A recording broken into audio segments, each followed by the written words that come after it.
Thank you very much for being here. My story with regard to the disclosure process is very simple. I grew up in Roswell, New Mexico, the site of the first UFO crash, the alleged UFO crash. And my story is as a result of growing up there. I was a senior in high school, just going into my senior year in 1947, when on one day the Roswell Record announced that an alien craft had crashed, and the next day changed that story and said no, the Air Force said that was a weather balloon. And since I was on my way to college and more interested in those things, I didn't pay much attention to it at that point in time. However, my family was in the agribusiness. My grandfather was a cattle buyer and sold registered hereford bulls to the ranchers in the area, knew everybody in the area, the Pecos Valley and beyond, sold cattle into Arizona, western Texas, and was affectionately known as Bull Mitchell in those parts. And so it was not unsurprising to me later on that the lore of the area, of our friends and the people in Roswell, including the sheriff's department, and a military friend of ours, a major who was also turned out to be a friend of Jesse Marcel, who was the first Air Force officer on the site of the crash. And this Air Force officer was in administration. He was not really involved, but he eventually told me his story, and that's how I became involved.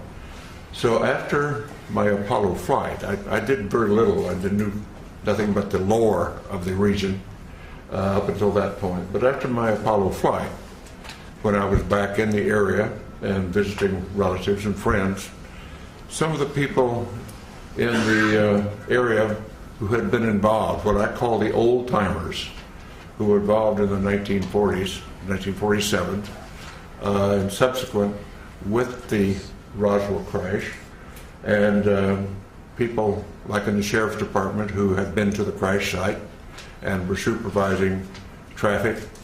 My friend and friend of our family, the major, who was an office mate of in the administrative function at Walker Air Force Base.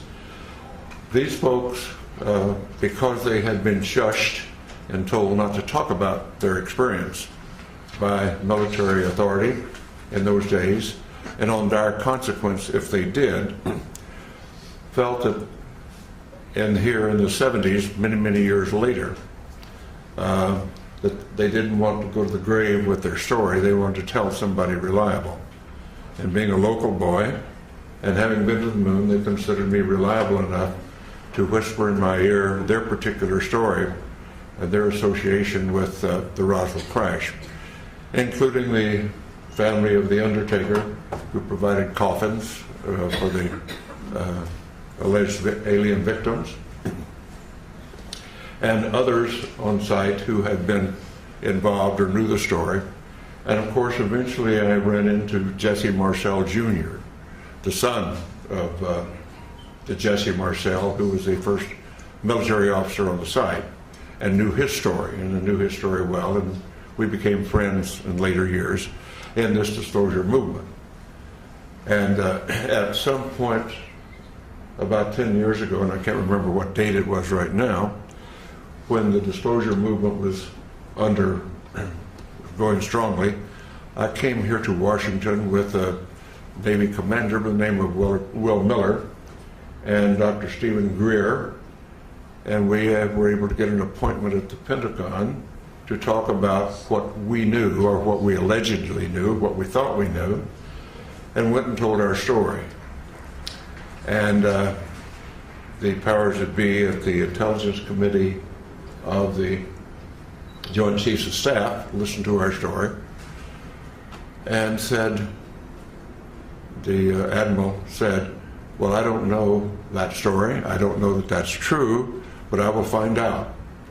So we departed, went on our way, and subsequently learned through Dr. Greer and through Will Miller, and that those stories had been confirmed, and that the Admiral had been denied access when he tried to get into the inner workings of that process.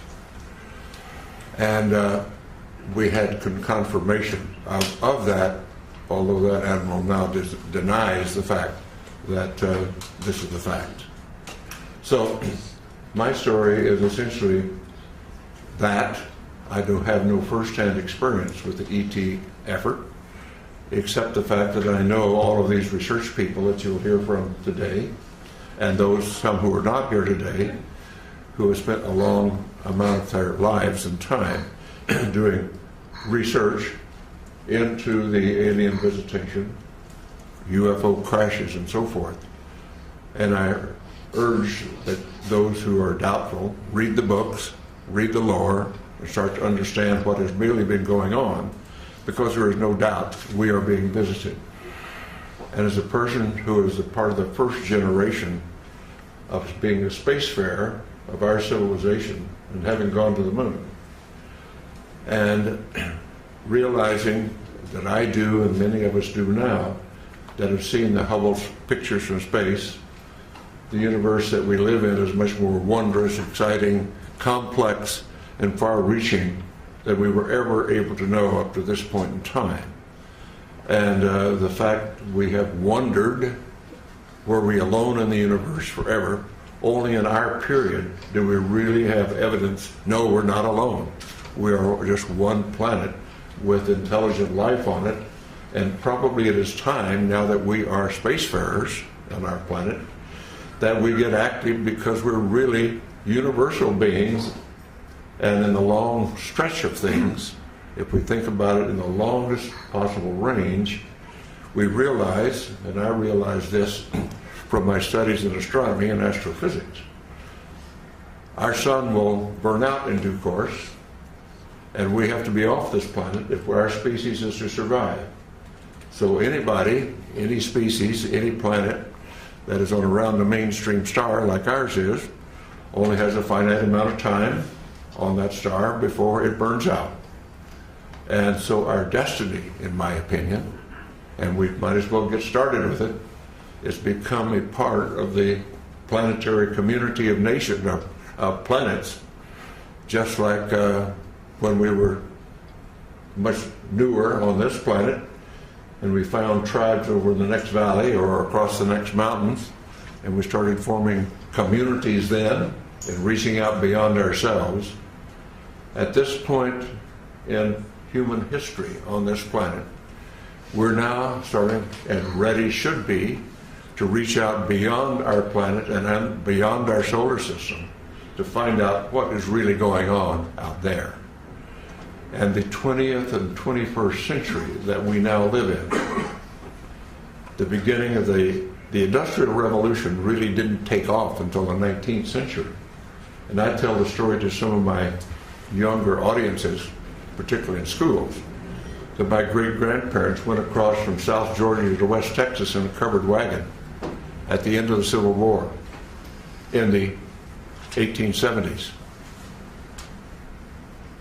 My family, my father's generation, was involved with going off the planet in aircraft. And less than 100 years later, I went to the moon. So some covered wagons to going to the moon in less than 100 years is a history of the development of our civilization in not our lifetime, but a couple of generations. And so it's time to start thinking in those terms. And particularly since now, in the 20th and 21st century, we suddenly find that due to our expertise and our genius in science and technology, we have exploded our population from under 2 billion at the beginning of the 20th century to over 6.5 billion at this point. And our consumption patterns are clearly indicating that we are utilizing our non-renewable resources at an unacceptable rate, a non-sustainable rate. So we've got a lot of thinking to do about what being an advanced civilization really means. But let's put all that aside for a moment because we're here to talk about disclosure. And what I am suggesting is it is now time to put away this embargo of truth about the alien presence. And I call upon our government to open up like other governments have, and you will hear about that this morning. Like the Belgians have, the French have, the Brazilians have, the Argentines, the Mexicans have all released their files. It's about time now that we do the same thing and become a part of this planetary community that is now trying to take our proper role as spacefaring civilization. Thank you very much for your attention.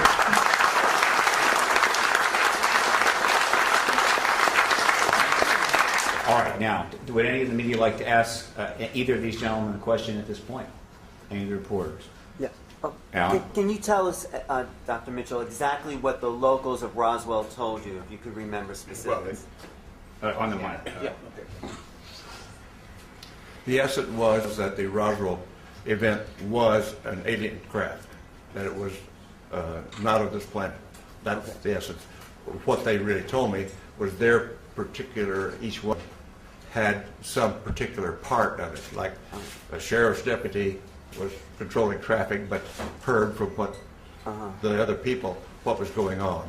The family of the undertaker told about the small coffins that were created for the alien bodies. And my Air Force family friend said yes, he had heard the same thing from Major Brazel. Each one of them just told what their portion of the activity was all about. So putting it all together, the sum total was, yes, it was an alien spacecraft. Thank you. And the question? Just had another question about Sure. fellow astronauts talking to you about seeing space, UFOs in space. No, I have talked to all of the astronauts up through the Apollo program. And the only ones that have had UFO experience were in their Air Force careers, where were vectored to chase a UFO, never quite made it, couldn't quite get them in their sights or whatever. And that was Deke Slayton, and Gordon Cooper had his experience that's been well recited about seeing one land at Edwards Air Force Base, seeing the pictures of it. Suddenly the pictures disappeared into the vaults of Washington and never returned. But the military people that had UFO experience were in their Air Force careers before the astronaut program. And of course, being a military and a Navy pilot myself, the stories among airline pilots and other pilots is they're just all over the places. And we're all told, shut up about it. I never chased one myself, but all my friends that did, where it was all the same thing. Don't talk about it. Thank you.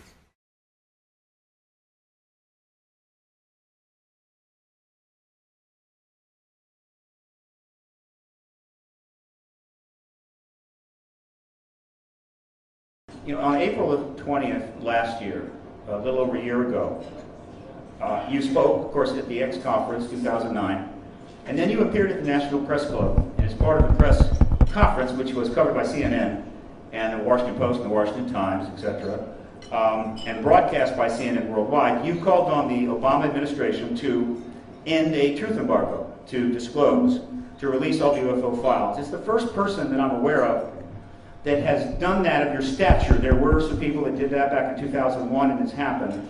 You had a lot of news coverage for a couple of weeks. In the year since, have you gotten much follow-up? Has there been a lot of negative, positive? How do you reflect back on what's happened since? Well, for the last year or so, it's been pretty heavy. I've gotten many inquiries from around the world, done many interviews from around the world, and I see the momentum picking up. Now, I understand that it's not just our administration here that makes this decision, but I think the movement, the momentum is moving toward disclosure the world over, and certainly people the world over are becoming more open to it. Would you say that overall, overall you've had a relatively much more positive than negative response to your call on this issue? Well, I'm not sure it's just my efforts, but I think the whole movement has been gaining momentum over the last couple of years or so. Okay, very good. I think George has a question for you. You know, when I first got to know Edgar Mitchell, he had written the book, The Way of the Explorer, which I found to be a fascinating book about his work in the realm that we are all interested in. Edgar, I've always wanted to ask you, what drives you to try to get the answers to what we're all looking for as well? You have not stopped in all the years I have known you. Why do you keep at it? Well, it's the ultimate question, George. I think humans have been asking this question in one form or another for hundreds of years, maybe thousands of years. Who are we? How do we get here? Where are we going? And what's this all about? And it's that ultimate curiosity that drives me continuously. I want to know some answers that we really don't have. And we think we're pretty smart in the 21st century, in the 20th century. But in my opinion, we're still just barely out of the trees.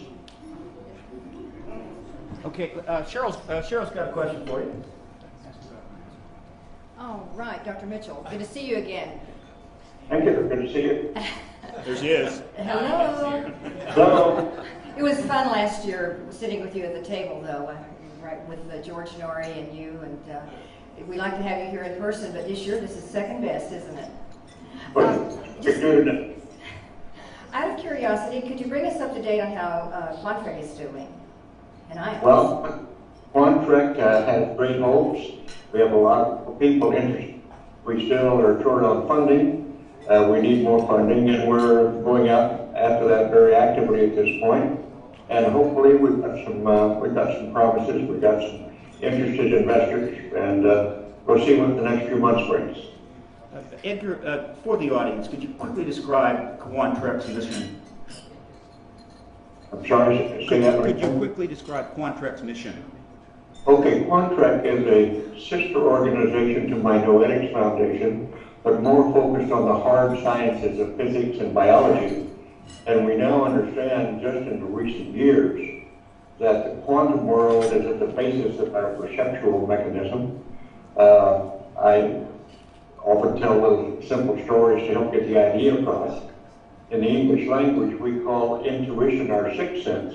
If we really ought to call it our first sense, or someone even say our zero sense, because it was around before we or our solar system were around. It's more fundamental than all of our sensory mechanisms, and we're now starting to understand there's a quantum biology that's very important, and that the quantum world is really at the basis of everything. Even though it operates at the subatomic level, it has ramifications and effects at all levels of nature. And that's something that's just become apparent here in the last couple of decades. Dr. Mitchell, have you touched base with Dan Brown since his new book used ions so prominently?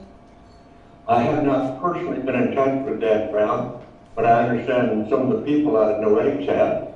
And I understand that Tom Hanks and the crew out in Hollywood are trying to make a movie about all this. And so we're starting to, from a promotional point of view, we're starting to reach the world in a different way. You know, it's kind of interesting, Edgar. As you know, you spoke at the press club. Had the Brown book come out last April when you were here a year ago? Had it already come out? After that, it didn't really come out until the fall, I think. It came out the fall before or afterwards?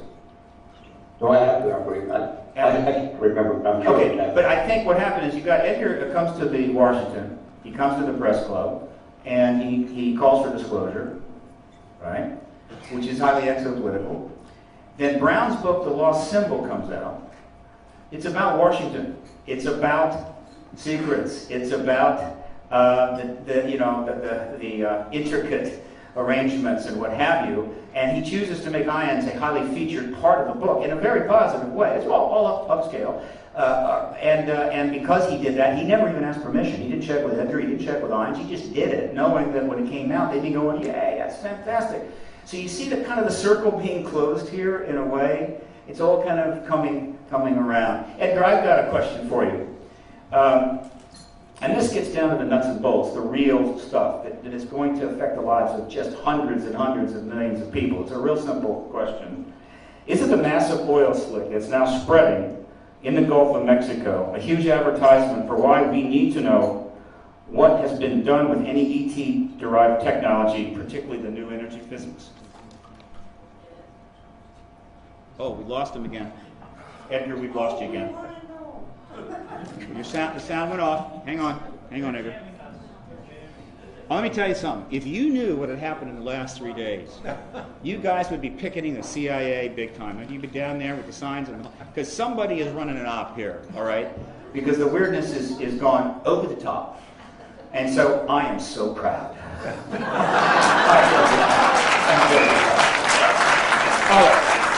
How are we doing, Doc? You got him back? Have we got you back, Edgar? Not yet? Okay, hang on.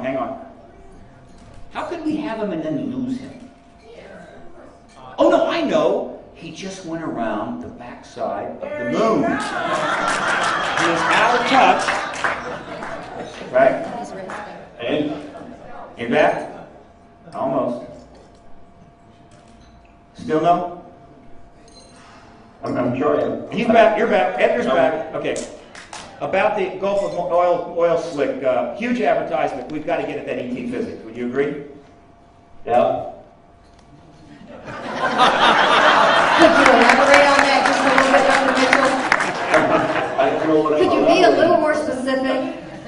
Oh, let me ask you something. Let me phrase this, because I know you said something in a talk out near well, I think it was at Ions. It was Ions a number of years ago.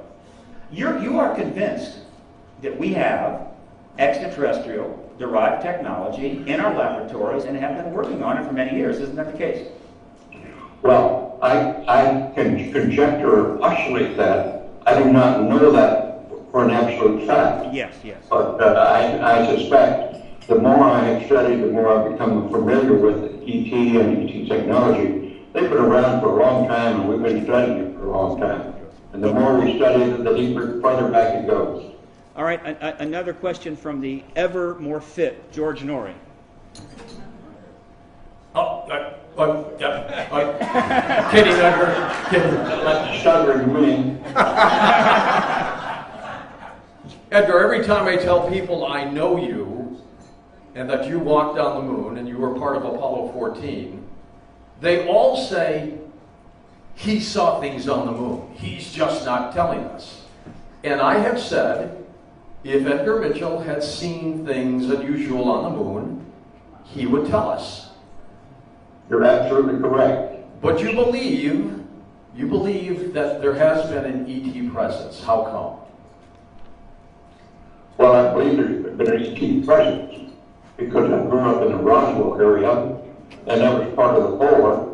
And I eventually went back to Washington and I confirmed.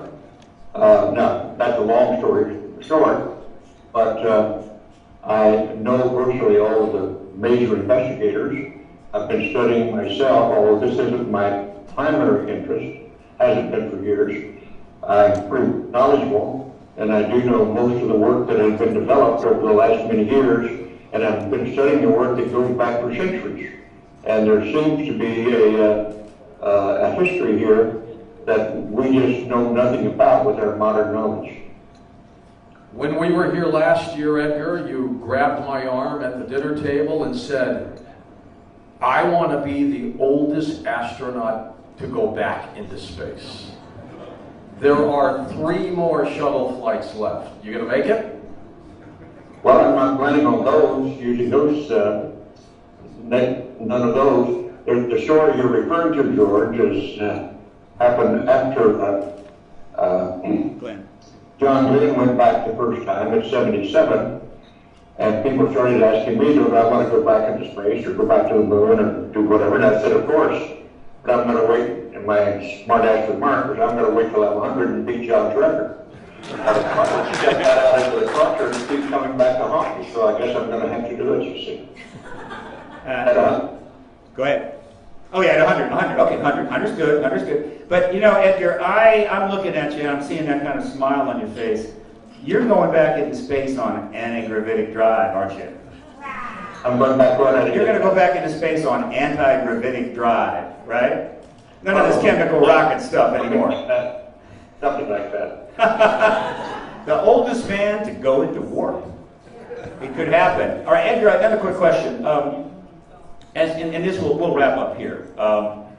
As you've spoken out on this issue for 10 years, most notably the instance on Kerrang! Radio in July of 2008, massive international coverage on that, raised a lot of buzz. And then I'm sorry, I'm having trouble hearing you. Okay. As you have talked about this issue for the last 10 years, Yeah. most notably the Kerrang! Radio interview, which generated all this buzz in Europe, right? That one kind of broke it loose internationally with the Kerrang! Radio show. After that one, I was getting calls from all over the world almost the next week.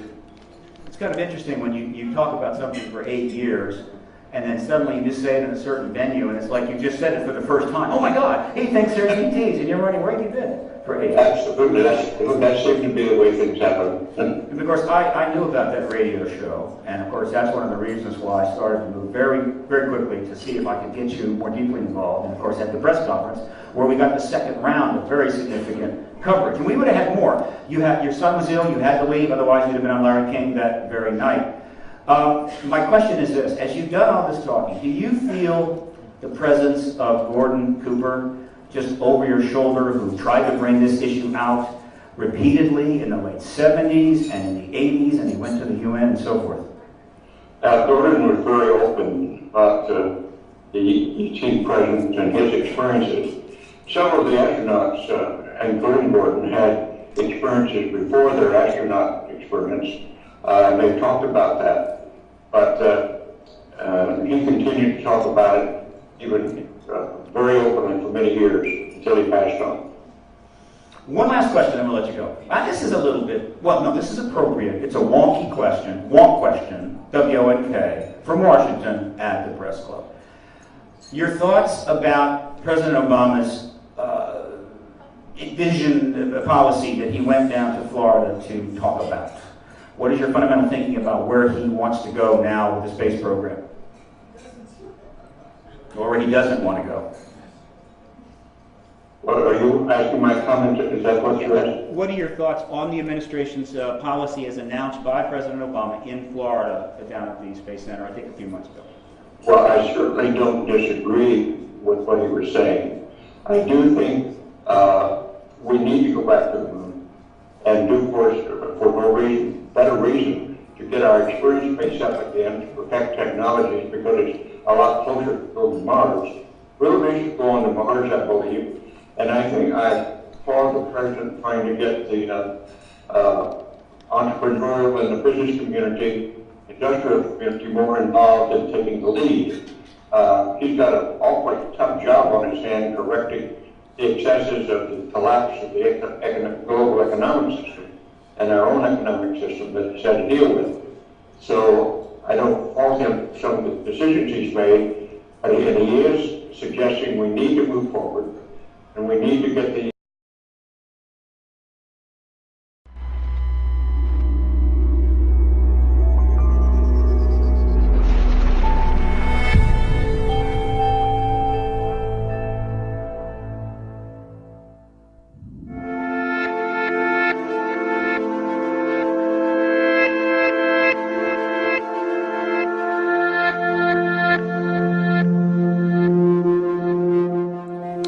I was just a systems engineer on a well-functioning spacecraft coming home. And so, sure, I had work to do, but not nearly as pressing as before. And we were oriented such that we were rotating to keep thermal balance on the spacecraft, and oriented in such a way that every 2 minutes, the Earth, the Moon, the Sun, and a 360-degree panorama of the heavens appeared in the cabin window. And that was awesome. It was an overwhelming experience. And we have to realize that in space, without the intervening atmosphere, the heavens are 10 times as bright, stars 10 times as numerous, because there's no atmosphere to block the light. And this experience was overwhelming, in that suddenly I realized, from my studies in astronomy, that the molecules of my body and the molecules in the body of the spacecraft and my partners were prototyped or manufactured in an ancient generation of stars. And instead of intellectual knowledge, it was a visceral experience, a visceral knowing, accompanied by an ecstasy. And I'd never had such an experience, and I didn't really know what it was. And this experience continued for 3 days coming home whenever I got a chance to look at the heavens. And after I came back, I was so profoundly, well, not concerned, I was amazed by this experience that I started looking in the science literature and found nothing to explain it, and in the religious literature and found nothing. And I appealed to professors over at a nearby university, at Rice University, to see if they could help me find in the literature anything that would help describe this experience. And they came back a couple of weeks later with the idea of that they found in the Sanskrit called samadhi, or salvakapa samadhi. In particular, that means you see things in their separateness, but experience them viscerally and emotionally as a unity, a oneness, and accompanied with an ecstasy. And I said, yes, that's the type of experience. And then I went on to research over a period of time other traditions and different cultures. And of course, you find in the Greek the metanoia experience, and you find in the Zen satori, and in other traditions they call it different things, but it's the same type of transcendent experience of where you're catapulted out of one state of being into this state of ecstasy and bliss, where you realize everything is totally interconnected. And that was the essence of that experience.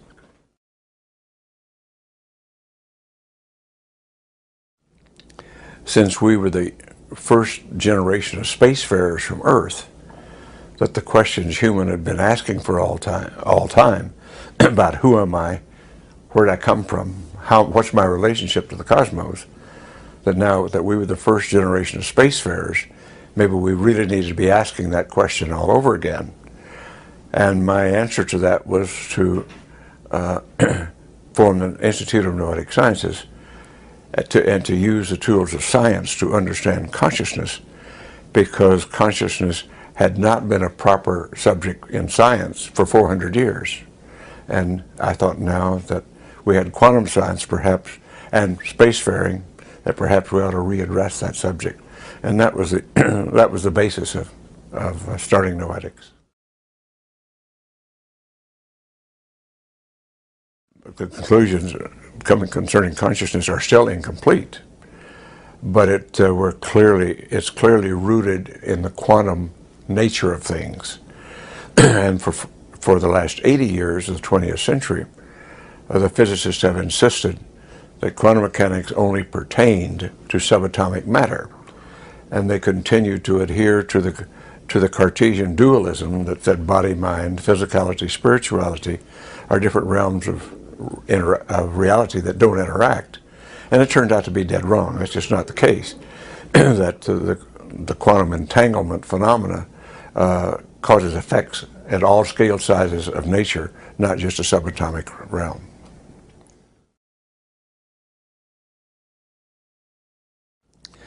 Well, the greatest challenge for now in this beginning of the 21st century is to move toward conditions that will allow civilization to sustain itself, because we're rapidly using up all the non-renewable resources. Our population's consumption is beyond anything that the planet can sustain for a long period, and we have to learn to rethink this and to change our lifestyles in order to appropriately continue to exist on this planet. And furthermore, we must learn to curb our tendencies for war, because we've invented such awesome weaponry that if we really use it against each other, in due course, we will end all life on Earth with atomic weaponry. And if we want to exist, we can't afford to do that.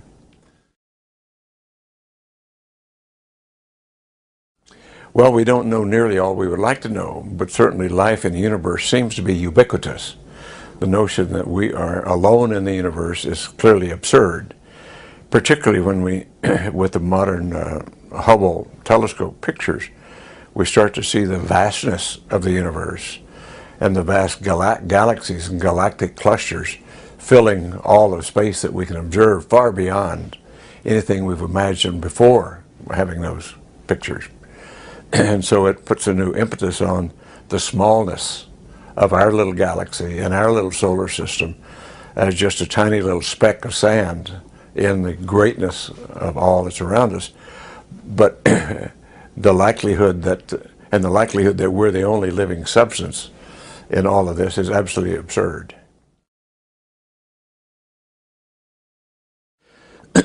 Well, my opinion is based upon primarily not my personal experience, because I don't have any personal first-hand UFO experience.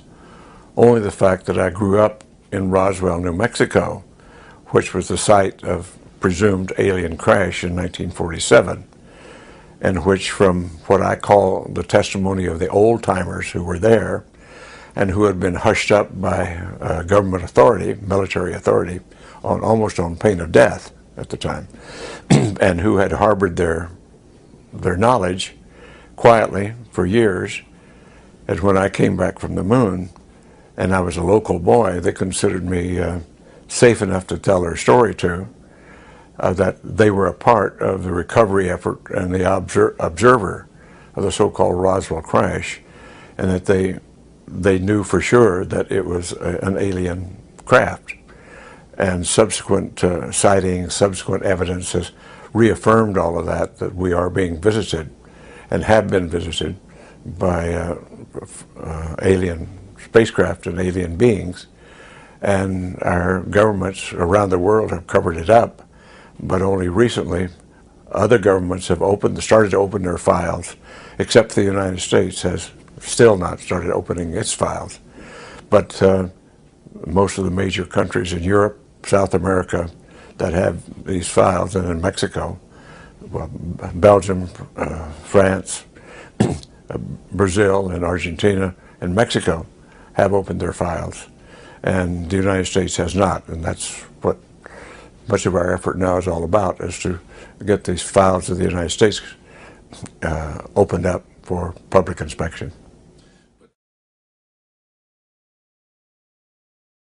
There was utterly no discussion of NASA, in NASA while I was there, or in my presence, about UFOs, the phenomenon, or any events that seems to be prevalent in other parts of the government, that I know of none with NASA itself.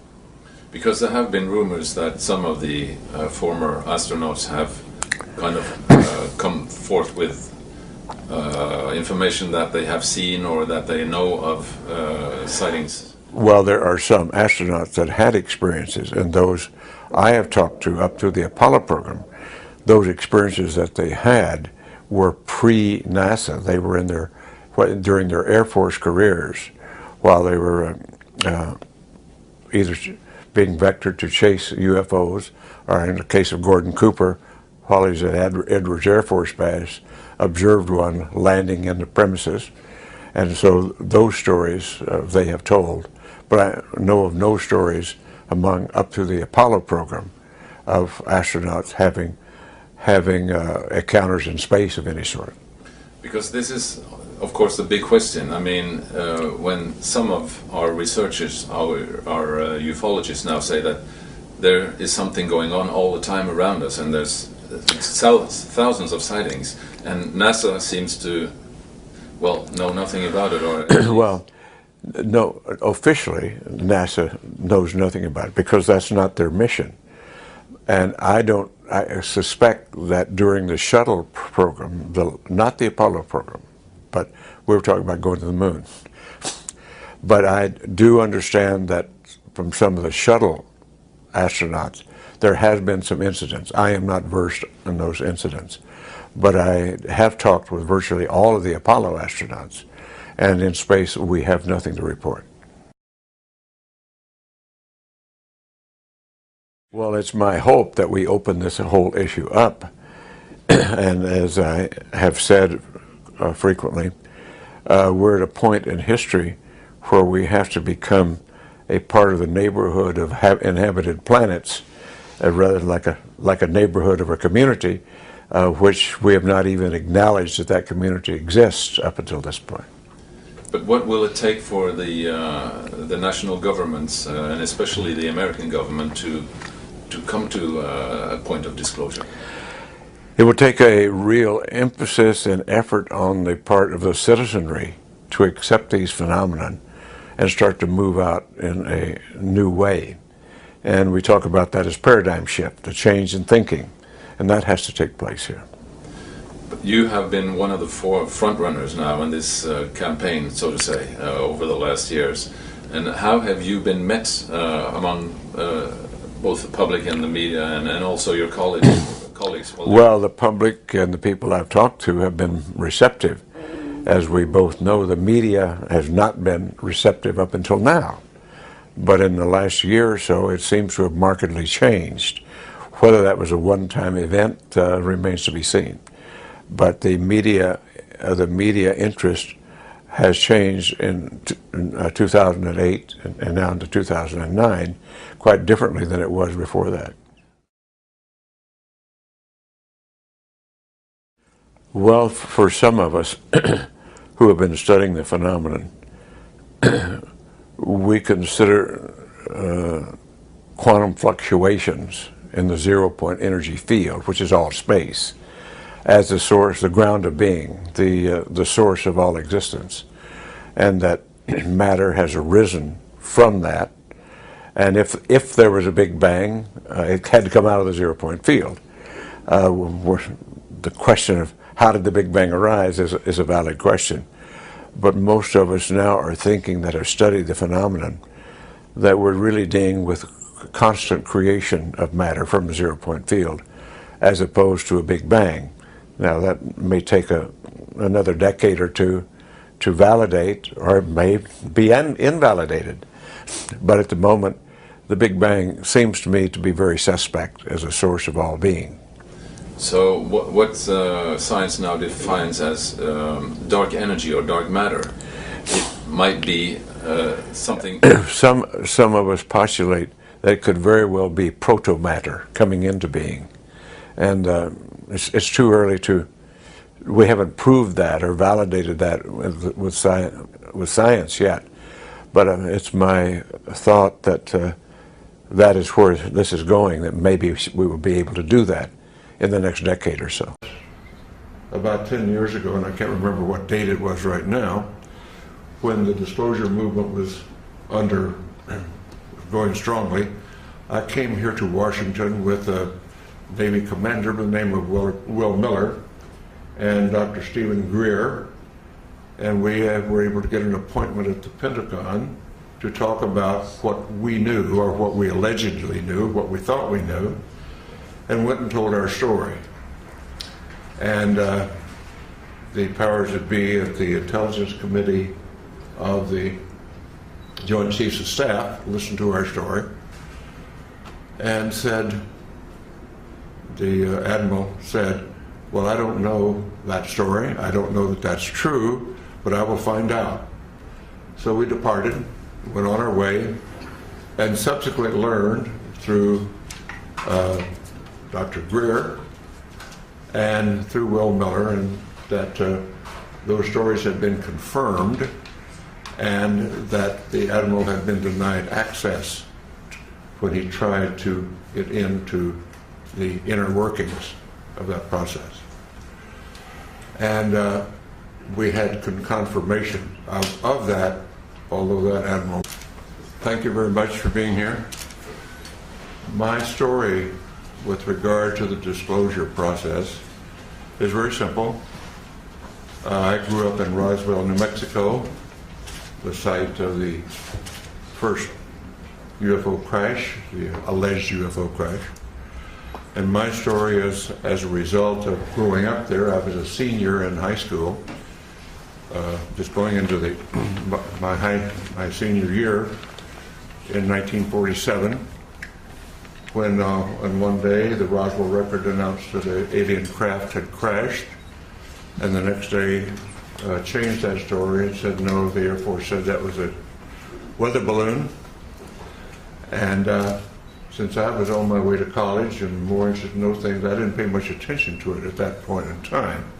However, my family was in the agribusiness. My grandfather was a cattle buyer and sold registered herds of bulls to the ranchers in the area, knew everybody in the area, the Pecos Valley and beyond, sold cattle into Arizona, western Texas, and was affectionately known as Bull Mitchell in those parts.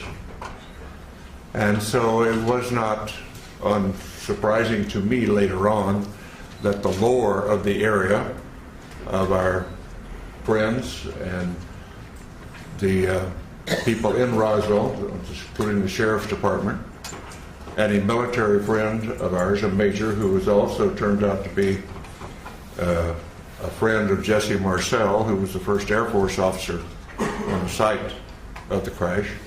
And this Air Force officer was in administration. He was not really involved, but he eventually told me his story, and that's how I became involved. So after my Apollo flight, I did very little. I knew nothing but the lore of the region up until that point. But after my Apollo flight, when I was back in the area and visiting relatives and friends, some of the people in the area who had been involved, what I call the old timers, who were involved in the 1940s, 1947, and subsequent with the Roswell crash, and people like in the sheriff's department who had been to the crash site and were supervising traffic. My friend now denies the fact that this is the fact. So my story is essentially that. I do have no first-hand experience with the ET effort, except the fact that I know all of these research people that you'll hear from today, and those some who are not here today, who have spent a long amount of their lives and time doing research into the alien visitation, UFO crashes, and so forth. And I urge that those who are doubtful read the books, read the lore, and start to understand what has really been going on, because there is no doubt we are being visited. And as a person who is a part of the first generation of being a spacefarer of our civilization and having gone to the moon, and realizing that I do, and many of us do now, that have seen the Hubble pictures from space, the universe that we live in is much more wondrous, exciting, complex, and far-reaching than we were ever able to know up to this point in time. And the fact we have wondered, were we alone in the universe forever? Only in our period do we really, and friend of our family, the major, who was an office mate of in the administrative function at Walker Air Force Base. These folks, because they had been shushed and told not to talk about their experience by military authority in those days, and on dire consequence if they did, felt that here in the 70s, many years later, that they didn't want to go to the grave with their story. They wanted to tell somebody reliable. And being a local boy and having been to the moon, they considered me reliable enough to whisper in my ear their particular story and their association with the Roswell crash, including the family of the undertaker who provided coffins for the alleged alien victims, and others on site who had been involved or knew the story. And of course, eventually I ran into Jesse Marcel Jr., the son of the Jesse Marcel, who was the first military officer on the site, and knew his story, and knew his story well, and we became friends in later years in this disclosure movement. And at some point